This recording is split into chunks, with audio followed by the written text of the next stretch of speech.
Bonjour à toutes et à tous. Bien, nous allons commencer la troisième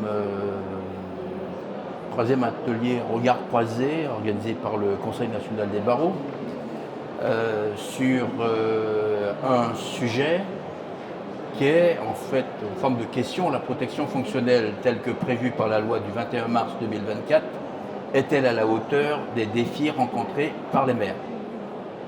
Donc à ma droite se trouve Geoffroy, qui est vice-président de l'Association des maires de France, avec lequel c'est pour ça qu'on parle de regard croisé. Celui effectivement de l'expert juridique et celui qui vit les situations. Parce que j'apprends pas que les maires sont effectivement, pour moi, effectivement, les éléments de base de la démocratie locale, mais surtout, effectivement, le réceptacle de toute la misère, d'ailleurs, du monde, sont des travailleurs sociaux, d'ailleurs, d'une manière ou d'une autre. Alors, quelques chiffres avant, lancer le débat, quand même. Puisque la loi du 21 mars, dont on va lire quelques mots, résulte d'une proposition de loi. Alors, la particularité d'une proposition de loi, vous verrez, puisque nous allons insister tous les deux sur deux aspects de cette loi, en l'occurrence, où il conviendrait, selon nous, de l'améliorer. Elle est issue d'une proposition de loi, et vous savez que la particularité d'une proposition de loi, c'est que, contrairement à un projet de loi, il n'y a pas d'étude d'impact initiale, et il n'y a pas aussi d'avis du Conseil d'État.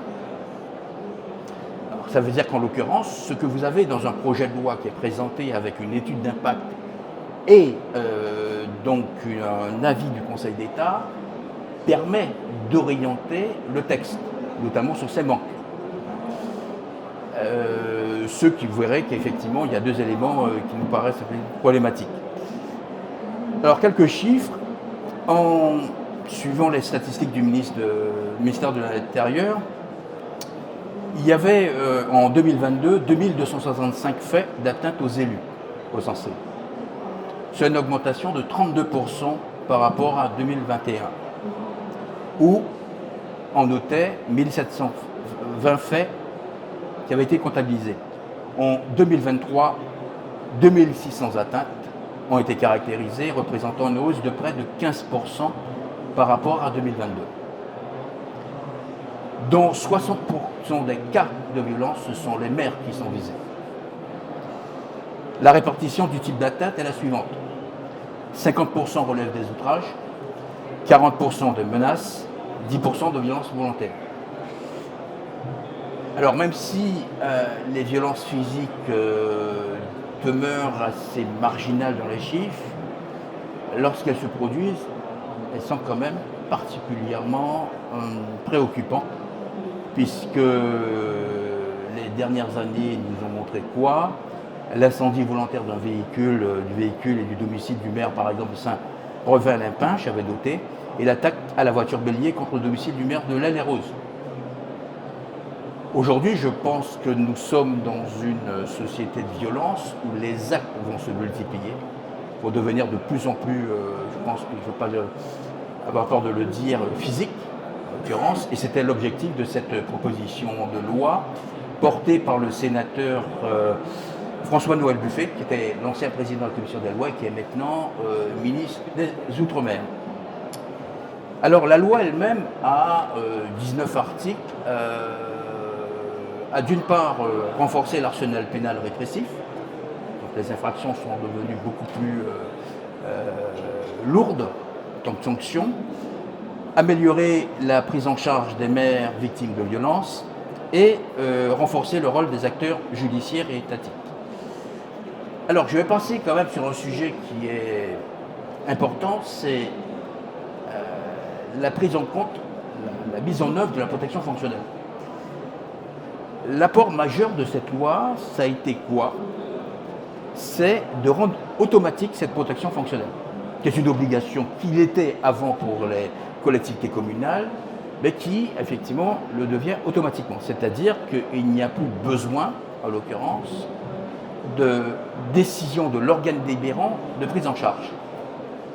À partir du moment où l'élu, donc le maire, si c'est le maire qui le demande, c'est le premier adjoint qui devra en accuser réception, et donc elle est automatique. Alors, cette automaticité pose un problème qui, je pense, n'aurait pas échappé à une étude d'impact et n'aurait pas échappé, je pense, au Conseil d'État. Il vient du fait que l'automaticité, parce qu'avant, qu'est-ce qui se passait? C'est que l'organe délibérant, le conseil municipal, délibérait sur la prise en charge. Vous comprenez très bien qu'à partir du moment où vous avez une automaticité, alors l'objectif du législateur, c'était quoi? De l'auteur de la proposition d'ailleurs de loi, c'était de dire, eh bien, comme ça, il y a une couverture maximale, et dans tous les cas, sauf effectivement lorsque la protection fonctionnelle n'est pas due. Mais on verra que justement, c'est la deuxième problématique que ça pose. Parce que lorsque vous aviez une délibération, vous aviez quand même un débat. Il faut bien se comprendre que lorsque vous avez une automaticité, elle peut être contestée par la suite, notamment dans le domaine pénal. C'est-à-dire que le fait que l'élu, la protection de l'élu, résulte d'une automaticité et non pas d'une délibération qui consacre un débat au sein de l'Assemblée, peut être problématique, devant notamment un juge pénal. Et la loi, justement, ne prévoit, alors si elle prévoit cette automaticité, elle ne prévoit pas non plus, si vous voulez, un élément qui est important dans le débat. Et sur ce point, il y a une divergence, d'ailleurs, une différence entre la juridiction administrative et la juridiction judiciaire sur une notion clé, parce que la protection fonctionnelle ne joue que si elle est en relation avec, effectivement, entre guillemets, je vais faire simple, le service. Il y a un élément, lorsque la faute imputable à lui est détachable, la protection fonctionnelle ne peut pas jouer. Et qui apprécie la faute détachable? Pas le législateur. Le législateur ne dit rien là-dessus. C'est le juge. Et l'appréciation dépend différemment du juge administratif qui, globalement, a une position plus, effectivement, conforme au texte qu'au juge judiciaire, particulièrement au juge pénal, qui pourrait considérer qu'effectivement la faute n'est pas détachable. Donc ça veut dire en l'occurrence que l'automaticité ne va pas nécessairement effectivement peut entraîner, est de nature à entraîner des complications. Faute d'avoir, pour le législateur, d'avoir précisé vraiment les contours et surtout effectivement d'avoir posé le principe qu'à partir du moment où la protection fonctionnelle est posée, donc elle va jouer à plein. Là, elle résulte d'une automaticité. Le caractère automatique, effectivement, vous imaginez bien que quand il n'y a pas eu de débat, il n'y a pas de délibération, on n'est pas dans la même situation que lorsqu'effectivement, si vous voulez réagir. Réagir, oui, mais pour confirmer et compléter. Je pense qu'il faut, vous l'avez fait, je souhaite le faire également, bien mesurer de quoi il s'agit. La protection, elle est fonctionnelle, donc elle est liée à l'exercice de la fonction. Elle est prévue pour les deux situations dans lesquelles se trouve l'élu quand il a besoin d'être protégé. Le premier cas de figure, c'est ce que vous évoquiez dans vos statistiques, c'est l'élu victime. Et Dieu sait que sans qu'on en fasse état tous les jours, les faits sont là, les statistiques sont claires et les conséquences sont limpides. Les élus, les maires en particulier, sont de plus en plus attaqués dans ce qu'ils représentent et dans ce qu'ils sont, y compris à titre individuel et familial. Quand on parle de l'ail et rose, on sait de quoi on parle. Et à ce titre, qu'il soit envisagé par la loi de les protéger du fait qu'ils sont soumis à un risque qui ne cesse de s'accroître et de s'aggraver, tout à fait naturel. Et puis, il y a l'autre aspect de la protection. Non pas de l'élu victime, mais de l'élu mis en cause. Hein, et l'élu mis en cause, c'est également en augmentation. Hein, les mises en cause pour toute une série de faits potentiellement avérés, mais qui ne le sont peut-être pas. Hein, un collaborateur qui se plaint de comportements qu'il estime inappropriés, je ne rentre pas dans le détail, mais on a de plus en plus de cas de cette nature. Moi, je préside l'association des maires de mon département de Seine-et-Marne, et je parlais encore hier avec notre avocat, celui que nous missionnons pour accompagner nos collègues qui sont devant la justice, soit en tant que victimes, soit en tant que mis en cause. Et il me rapportait les quelques cas qu'il est en train de traiter, justement, d'élus mis en cause pour des raisons diverses et variées, mais dont vous mesurez bien le contenu. Dans les deux cas, il s'agit de protéger. Alors, le législateur a pensé que si la protection qui existait auparavant, la notion de protection fonctionnelle existe depuis pas mal de temps, si cette protection était automatique, ça protégerait mieux. Pourquoi? Parce que, surtout dans les petites communes, comme on les appelle, c'est-à-dire les communes où les élus, de par la taille de la collectivité, ont peu de moyens et de services à leur disposition, notamment en termes de conseil juridique, avoir idée qu'on va préparer une délibération pour demander à son conseil municipal d'accorder la protection fonctionnelle, c'est-à-dire l'engagement des dépenses correspondantes. Il ne faut pas oublier qu'il y a ça. Tous les élus n'en avaient pas idée, et même un certain nombre d'entre eux pouvaient se dire que on n'est quand même pas riche, on ne va pas en plus engager de l'argent municipal pour une question qui pourrait finalement m'être reprochée. Pourquoi moi, le maire ou un de mes collègues élus aurait finalement plus de facilité à se faire protéger par rapport à des agressions que quelqu'un d'autre. Bon, l'idée de rendre la protection automatique n'était pas une mauvaise idée dans son principe. L'intention était louable et je vous rejoins complètement. Moi, j'ai été parlementaire pendant 15 ans, j'étais vice-président de la commission des lois de l'Assemblée nationale, et il est clair que c'était à l'époque, je fais cet aparté, où un bon nombre de parlementaires étaient également élus locaux. Si j'avais été parlementaire au moment de la proposition de loi de mon ami François-Noël Buffet, j'aurais certainement fait valoir qu'il y avait potentiellement un léger problème à créer l'automaticité en pensant faire bien, alors qu'on allait peut-être en sens inverse. Je m'explique. Il y a, vous y avez fait référence, et il faut rappeler que ces jurisprudences sont intérieures à la loi de 2024.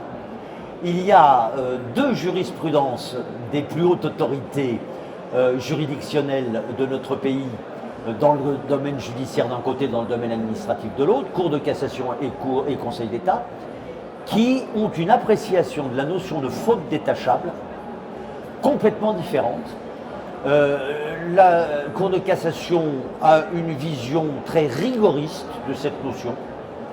Le Conseil d'État s'attache à être plus mesuré et à mieux comprendre le risque qu'il peut y avoir à être trop rigoriste sur la notion de faute rattachable. Eh bien, ces jurisprudences, elles existent. Elles sont antérieures à la loi de 2024. Et le grand risque aujourd'hui, surtout avec l'automaticité de la protection fonctionnelle, c'est que le juge judiciaire, et ça n'est pas un procès fait de ma part aux magistrats de l'ordre judiciaire, je respecte trop les magistrats de ce pays pour exercer aucune attaque vis-à-vis d'eux, mais comment reprocher à un juge judiciaire d'être plus attentif au moment où il aura à juger de la notion de fait détachable? Comment lui reprocher d'être plus attentif à la jurisprudence de la Cour de cassation qu'à la jurisprudence du Conseil d'État? Il est assez cohérent qu'un juge de l'ordre judiciaire soit dans la lignée de ce que décide l'ordre judiciaire au plus haut niveau, c'est-à-dire au niveau de la Cour de cassation. Et le risque derrière, c'est quoi? C'est que, effectivement, un juge judiciaire décide, du fait d'une faute détachable, de poursuivre l'élu bénéficiaire de la protection fonctionnelle automatique au titre d'un détournement de fonds publics. Et ça serait un risque, c'est un risque majeur, et ça serait un comble de constater qu'on a voulu mieux protéger et que finalement l'arroseur est arrosé et que bien malgré lui, un élu qui n'a pas fait la démarche de demander à son conseil municipal de bénéficier de cette protection va, entre guillemets, en être victime. Donc il y a de vrais sujets, et nous étions d'accord avec vous, cher bâtonnier, lorsque nous nous sommes entretenus pour préparer cet échange, qu'il y a probablement lieu à ce que le législateur se penche à nouveau, non pas sur le principe d'accroître la capacité à un élu d'être protégé du fait de l'exercice de sa fonction, mais de bien mettre dans l'actualité tout ce qui en découle, et notamment la notion de faute détachable qui, dans le contexte d'aujourd'hui, et compte tenu des évolutions survenues depuis les deux jurisprudences qui ont plus d'une dizaine d'années, des deux plus hautes instances juridictionnelles de notre pays, il y a probablement matière à préciser les choses. Moi, j'ai toujours dit que quand une jurisprudence, même si elle est unique, tente à prendre la place de la loi, il faut que la loi reprenne son pouvoir et dise ce que la jurisprudence constante a dit. Et c'est encore plus important quand deux jurisprudences, qui ont toutes les deux leur légitimité, disent des choses différentes. Ça prouve que la loi n'est pas stabilisée comme il le faut. Ce qu'aurait dit, j'en suis tout à fait d'accord avec vous, très probablement le Conseil d'État, et ce que des parlementaires mieux avertis de la chose communale que nous étions à l'époque, nous étions de fâcheux cumulards, aurait permis probablement d'apporter à cette loi. Mais alors, pour compléter ce que vous dites, monsieur le vice-président, la jurisprudence de la Cour de cassation sur la notion de faute détachable, elle l'exclut totalement pour effectivement les infractions dites de probité. Par exemple, la prise illégale d'intérêt pour la Cour de cassation ne peut pas être couverte par la protection fonctionnelle. Pourtant, il faut être réaliste. Vous savez comment un élu peut faire l'objet de poursuites pour des faits parfois qui ne sont pas constitués. C'est-à-dire que c'est au bout d'une longue procédure qu'on a effectivement un non-lieu ou une relaxe, parce qu'effectivement les faits ne sont pas caractérisés ou constitués carrément. Le plus souvent ça résulte donc de lettres anonymes, d'opposants politiques. Et en fait, finalement, on rentre dans une spirale qui fait qu'au bout, il y aura la protection fonctionnelle. Alors, vis-à-vis du juge administratif, elle pourrait jouer, mais vis-à-vis du juge judiciaire, pénal, elle ne jouera pas. Donc, on a une difficulté là-dessus. Et qu'il convient, pour moi, le législateur doit effectivement régler.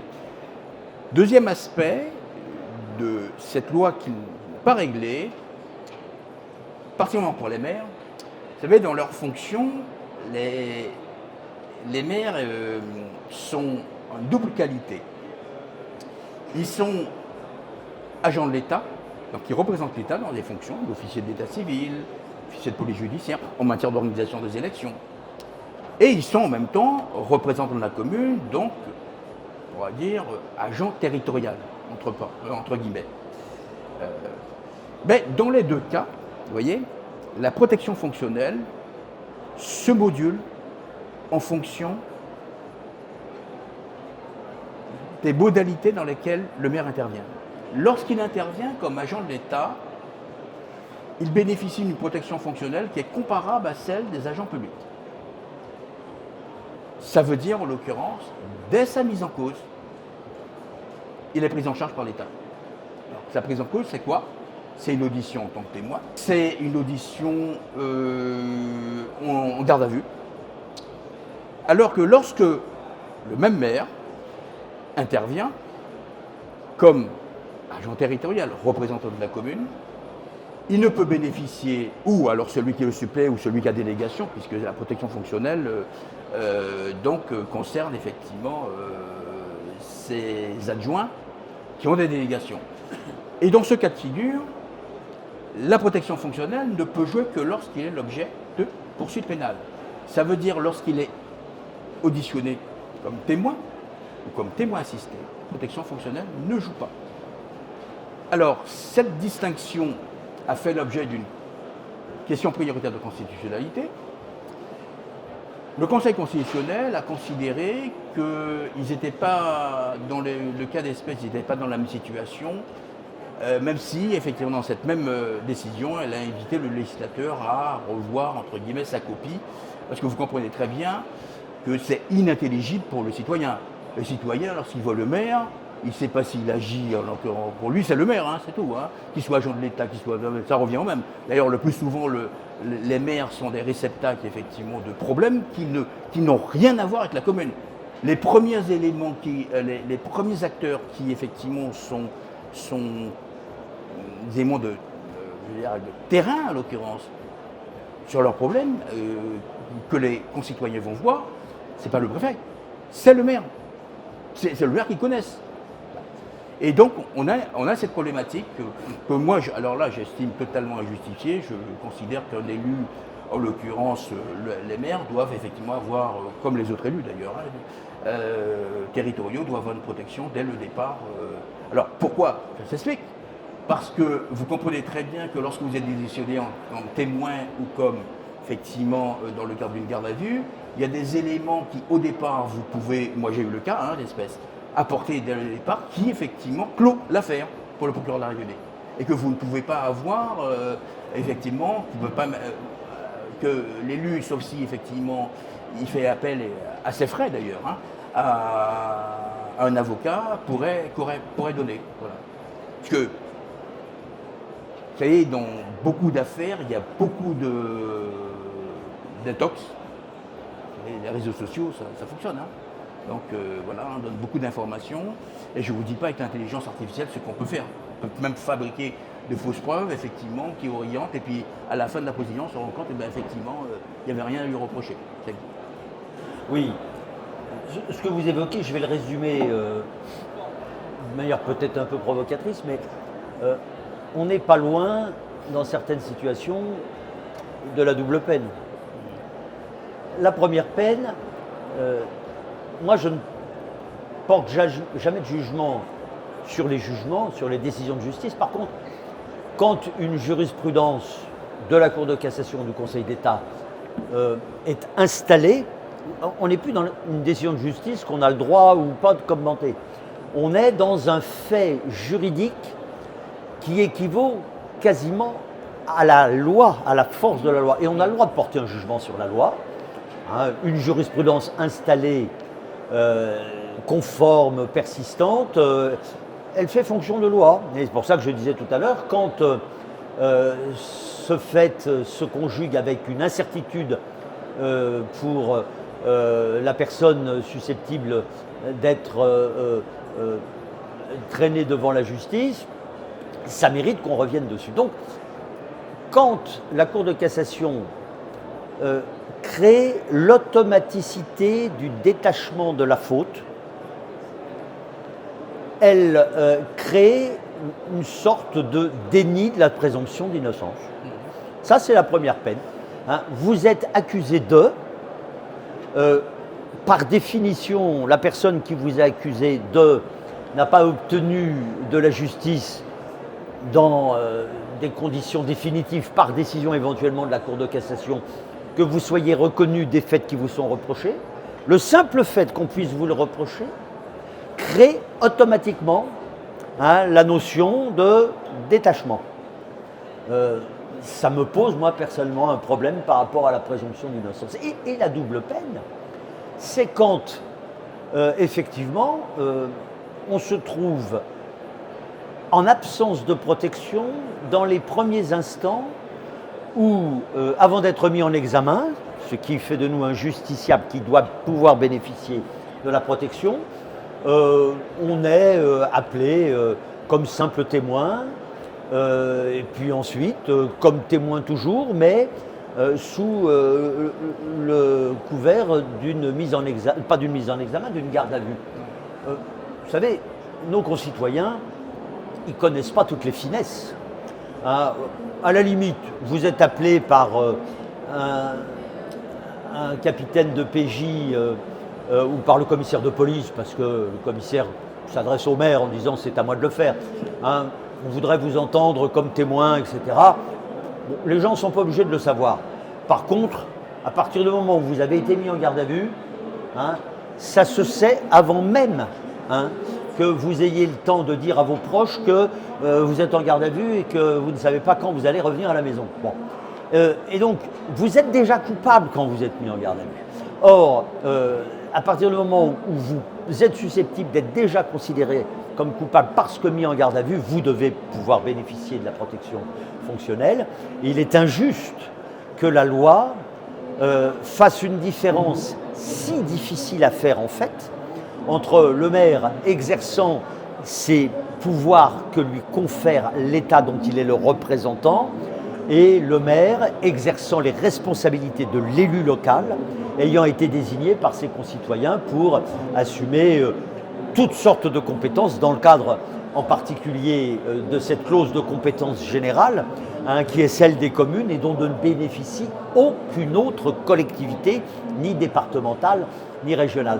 Donc, raison supplémentaire, non pas de mettre en cause cette volonté légitime d'assurer de manière systématique la protection des élus, pour montrer que les élus sont importants dans une démocratie et qu'ils doivent être respectés et protégés, à charge pour eux de démontrer que ce dont ils sont victimes ou ce dont ils sont accusés est immérité, et là c'est la justice qui fait son travail.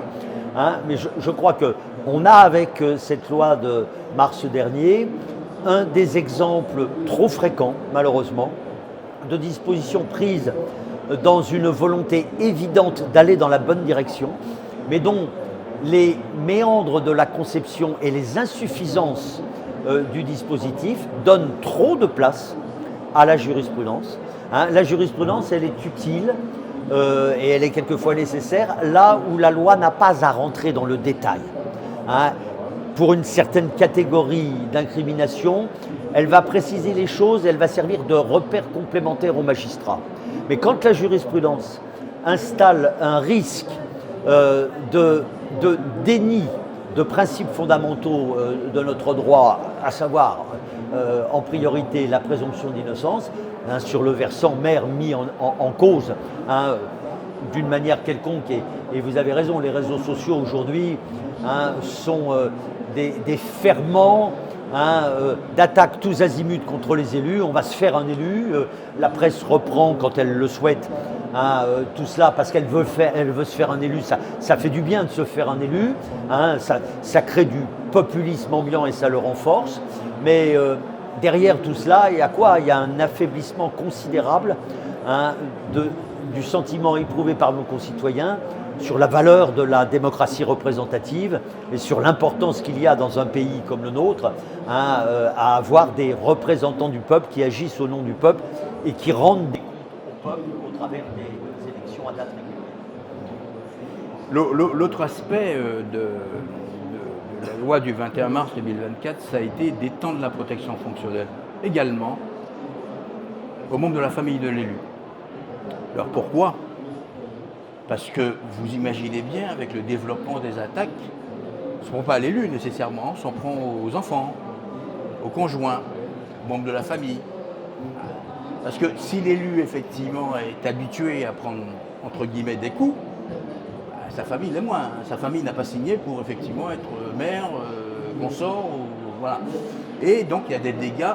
Alors, c'est, en fait, cette ouverture qu'il y a dans cette protection fonctionnelle qui peut être ouverte. Alors, un point quand même au niveau de... Alors, la protection fonctionnelle est une obligation et pour les communes, il y a une obligation de souscrire une assurance. Sachant que pour les communes de moins de 10 000 habitants, il y a une dotation de l'État compensatrice de cette prise en charge du contrat d'assurance. Alors ce contrat d'assurance devrait couvrir effectivement le conseil juridique et la protection effectivement de l'élu mis en cause et des membres de sa famille. Alors ça peut être une garantie, je ne parle pas de financière, puisque effectivement ça sera l'assureur à effectivement supporter le coût, c'est le principe. Mais ça peut être une garantie pour effectivement l'élu, parce que nécessairement l'assureur va analyser le dossier. Donc je veux dire par là que lorsqu'effectivement il viendra, surtout en matière effectivement d'auteur, puisque vous savez qu'il y a des multiplications effectivement de l'indomine, de mise en cause, qui finit toujours par l'ouverture d'une information, d'une enquête préliminaire. Et donc ça peut être effectivement le cas où l'assureur, le fait qu'il intervienne, de dire bah oui mais si j'ai pris en charge c'est parce qu'il y a des éléments tangents qui effectivement fait que la faute d'état non, elle n'est pas présente, elle a vraiment un lien avec le service. Ce qui est un élément supplémentaire qui va convaincre le juge en l'occurrence, parce que la question se pose surtout devant le juge pénal en fait. Il va dire bah après tout est-ce que l'élu ne cherche pas à être couvert parce que ça coûte cher, voilà. Oui, moi je veux vraiment renforcer ce que vous avez évoqué et ajouter un point supplémentaire que contient cette loi et qui est là carrément positif. La protection des membres de la famille, c'est malheureusement un élément fondamental. Je dis malheureusement parce que l'époque que j'ai connue quand je suis devenu maire il y a près de 30 ans, où avant de s'attaquer même uniquement par voie orale à son maire, on hésitait. Bon, on n'en est plus là. Demander des comptes au maire, l'alpaguer quand il fait ses courses, éventuellement sonner chez lui, quelle que soit l'heure, quel que soit le jour, bon, c'est rentré dans les mœurs d'un certain nombre de nos concitoyens, c'est comme ça. Mais l'étape suivante, dont on a parlé tout à l'heure, c'est l'étape des proches, avec les menaces, avec des enfants qui, dans leur école, sont pris à partie par d'autres enfants au motif que la famille de les familles de ces autres enfants auraient un reproche à faire au maire. Bon, c'est pas des fables, c'est une réalité. Et je veux vraiment beaucoup insister là-dessus. Et un des aspects positifs de cette volonté du législateur est bien là. Le deuxième élément que je voulais évoquer, qu'on n'a pas encore évoqué, qui peut paraître mineur, mais qui devant le juge ne l'est pas, c'est le fait que la loi permet désormais aux associations reconnues d'utilité publique, et l'association des maires de France l'est, de se porter partie civile dans une instance où un de ses membres, un des maires, serait mis en cause ou en difficulté. Alors, pour l'instant, compte tenu du fait que les associations départementales liées à l'AMF, puisque les associations départementales sont des déclinaisons départementales de l'Association des maires de France, on a pratiquement tous pris l'habitude de venir immédiatement aux côtés de nos collègues lorsqu'ils étaient en difficulté, quel que soit le cas de figure. Et donc l'AMF n'a pas eu encore pour l'instant à se porter partie civile, mais le fait que l'AMF puisse le faire, le fait que les associations départementales puissent s'en prévaloir devant le juge est de bonne loi. Et moi je témoigne parce que j'ai eu l'occasion d'aller 3 fois devant le juge pénal à ma demande, suite aux plaintes que j'avais déposées pour les violences physiques et les menaces de mort dont j'avais été l'objet. Et j'ai toujours constaté que le juge pénal, contrairement à ce que l'on pense trop souvent et ce que l'on dit trop facilement, n'est pas obligatoirement laxiste. Moi, quand je me suis fait malmener par 4 individus qui contestaient ma décision de leur interdire de prendre un sens interdit,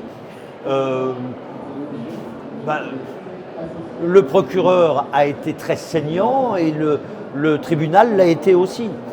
Et un de mes agresseurs qui avait cru jouer la montre en disant nous demandons le report puisque c'était en flagrant délit et donc en comparution immédiate, mes agresseurs ont demandé le report et le juge du siège a dit « mais le report, tout à fait, vous y avez droit, mais d'ici là, vous passerez quelques semaines en prison, en détention provisoire ». Bon, donc le juge du siège, sachant que ce n'était pas un individu victime, mais un individu dans le cadre de ses fonctions et accompagné par les institutions représentatives du monde des élus locaux, il a été très sensible.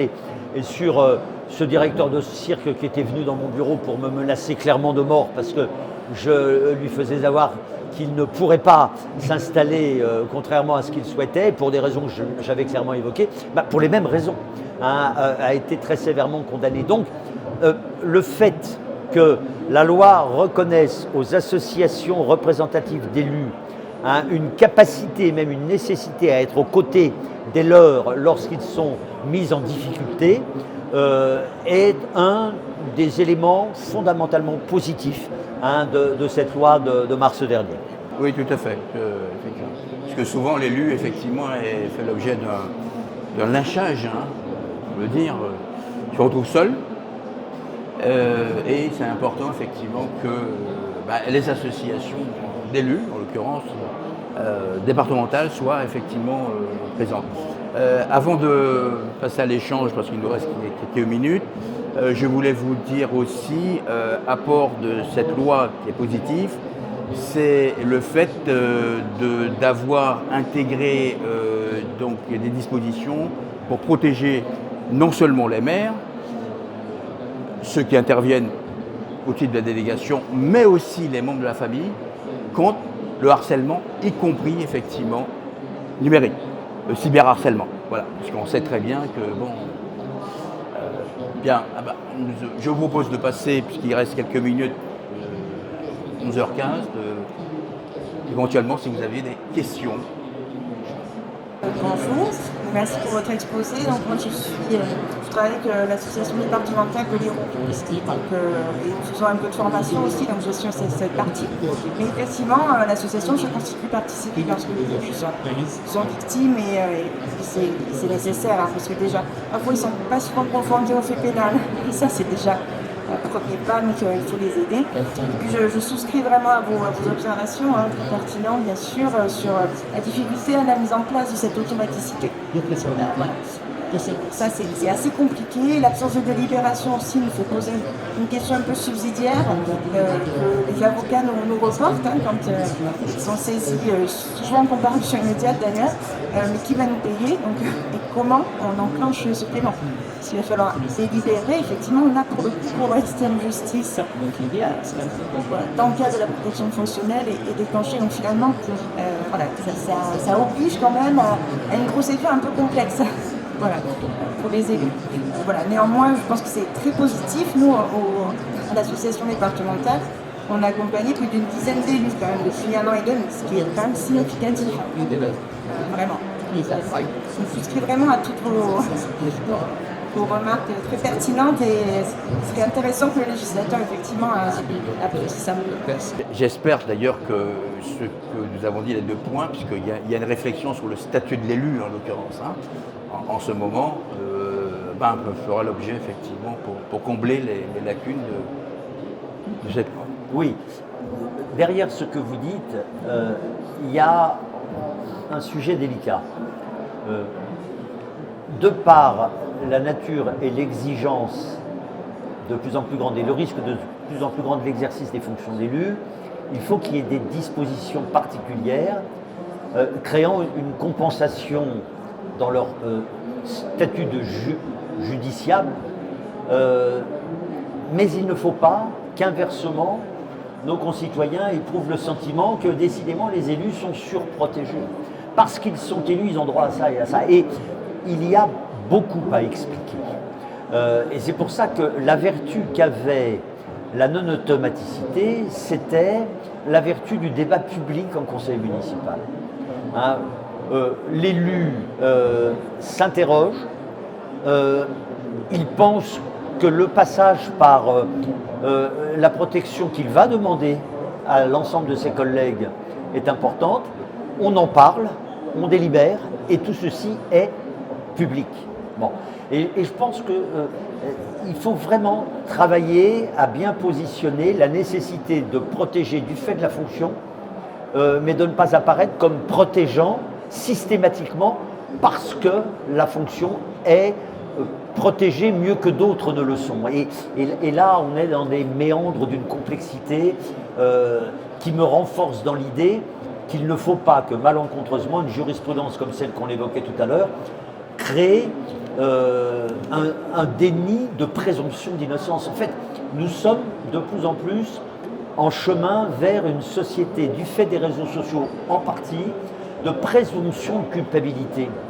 Hein, tous les hashtags sont des éléments qui créent la présomption de culpabilité sur le mode ancien, avant que les hashtags n'existent, hein, il n'y a pas de fumée sans feu. Hein. S'il est attaqué, c'est qu'il y a quelque chose. Bon. Or, aujourd'hui, on est sorti de ces sentiers habituels et le nombre d'attaques complètement déraisonnables qui ne correspondent à rien et qui mettent en danger la santé psychologique, psychique, mentale, familiale, personnelle des élus, et c'est considérable. Hein, et sans vouloir enfoncer les portes ouvertes, beaucoup de mes collègues avec lesquels je parle de tout cela me disent que ça fait partie des éléments qui risquent de les faire renoncer à demander à nouveau la confiance de leurs concitoyens au nom de ce risque d'une injustice qui vous pend au nez à chaque seconde, hein, où vous aurez à exercer des missions de plus en plus exigeantes et de plus en plus complexes. Monsieur le Président, Thierry Gonçalves-Gave, Corps je souscris effectivement à ce risque de l'automaticité de la couverture, mais rien n'empêche le conseil municipal de délibérer. Et il faut s'en saisir, à mon avis, quand bien même la loi prévoit l'automaticité. Ce n'était pas l'objet. Juste une remarque complémentaire par rapport au risque que vous évoquiez de ces jurisprudences divergentes et de l'urgence que le législateur réinvestisse son pouvoir sur ce domaine-là. Il y a un autre domaine de risque qu'on entrevoit aujourd'hui, qui est celui de la responsabilité des gestionnaires publics et le risque également du juge des comptes commence également à s'intéresser sur ce sujet-là, qui va poursuivre probablement non seulement les juges, mais également les fonctionnaires qui auront établi les délibérations et souscrit éventuellement les conventions d'honoraires avec les avocats. C'est de notre champ de risque qui me paraît rendre plus urgent la nécessité pour le législateur de vraiment d'agir rapidement. Oui, merci de le dire sur le fait que l'automaticité n'empêche pas le conseil municipal de délibérer. Merci de l'avoir rappelé, nous aurions pu le rappeler, mais c'est très très important, hein, et ça renforcera la légitimité de cette protection. Sur ce que vous venez de dire, je souscris à 1000%. Pourquoi ? Parce que, bien sûr, le risque pénal, c'est ça qui fait peur. Hein, qu'un élu qui s'est décidé à demander la confiance de ses concitoyens, à passer un temps fou, une énergie folle, à prendre des coups, à concevoir des projets, à avoir de plus en plus de mal et de temps à consacrer à les mettre en œuvre. Ça, être soumis au risque pénal, c'est terrible. Mais, de plus en plus, pointe du bout de son nez le risque comptable, le risque budgétaire du juge des comptes. Et vous avez totalement raison. Finalement, le juge civil, bon, être amené à aller devant un juge civil, soit parce qu'on l'a souhaité, soit parce qu'on y est traduit, bon, c'est jamais très sympathique, mais on sait que les conséquences et la nature des procédures, tout ça fait que ça ne crée pas une trouille effroyable chez l'élu. Mais le risque pénal, ça fout la trouille, hein, et de plus en plus, vous l'avez évoqué, vous avez raison de le faire, hein, le risque du juge des comptes. Enfin bon, on parle de plus en plus du juge des comptes, hein, et d'ailleurs, quand on est maire, dans son conseil municipal, au début d'un mandat, c'est toujours la même chose. Hein, ceux qui ont été élus dans l'opposition, qui sont par définition minoritaires, hein, essaient toujours de s'appuyer sur ce qu'aurait éventuellement dit le juge des comptes par rapport à la gestion passée de la collectivité. Donc, le mot de juge est un mot qui fait peur, raison de plus pour protéger dans des conditions qui ne crée pas de difficultés comme la loi dont on est en train de parler en crée malgré tout par son imprécision et son non-aboutissement. Alors, pour terminer, je voulais compléter puisque j'avais pensé le faire. Alors, si l'automaticité effectivement devient un principe, rien n'empêche effectivement le maire de soumettre au conseil municipal ce que je préconiserais dans certains dossiers qui sont pour moi problématiques. Pourquoi ? Parce qu'il faut savoir que des conseillers peuvent demander effectivement à ce que l'affaire soit évoquée. Ce qui effectivement conduit à ce que le maire puisse présenter une note explicative, donc un rapport en l'occurrence, et on peut anticiper pour dire compte tenu de cette affaire, pour effectivement clore le débat, parce qu'on sait très bien que toutes les informations vont fuiter. Vous imaginez bien que si c'est une information, cette information sera transmise par un média en disant oui, telle personne a bénéficié, et comme c'est une information, il y a un minimum d'informations. Donc l'intérêt, c'est effectivement de faire invoquer certains dossiers par le conseil municipal pour être couverts par un... Et puis le deuxième, je voulais terminer, c'était effectivement la montée en puissance du juge des comptes, par la volonté du législateur d'ailleurs, c'est tirer une balle dans le pied, où effectivement le juge des comptes va demander en fait davantage. Le juge des comptes, sa mission c'était sur les comptes publics, et là maintenant il vient sur les ordonnateurs et ceux qui entourent les ordonnateurs. Voilà. Et on vient effectivement parfois à des situations assez rocambolesques et atypiques.